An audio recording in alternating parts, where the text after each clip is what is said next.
Welcome to the Learning Pines YouTube. We hope this video helps.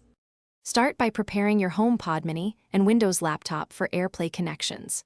First, set up the HomePod Mini using an iPhone or iPad because setup from Windows is not supported. Sign into iCloud and enable iCloud Keychain on your iPhone for HomePod pairing to work.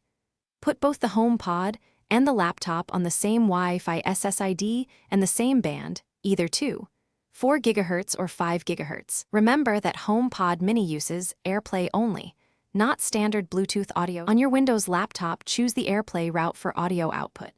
Install iTunes or a third-party AirPlay receiver such as AirServer, TuneBlade, or 5K Player to receive AirPlay streams.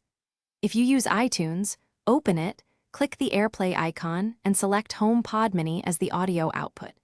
If you use a receiver app, launch the app, enable AirPlay reception, and pick HomePod Mini from the receiver list. Make sure the AirPlay app is allowed through the Windows firewall to communicate on the network.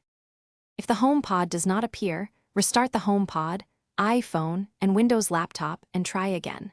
Confirm your router does not use client isolation so devices can discover each other on the LAN. Allow the AirPlay app through the Windows firewall and any antivirus network filters.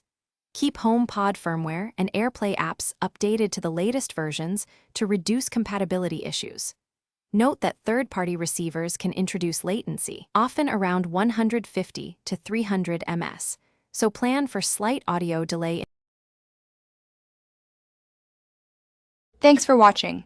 Consider subscribing if we helped you.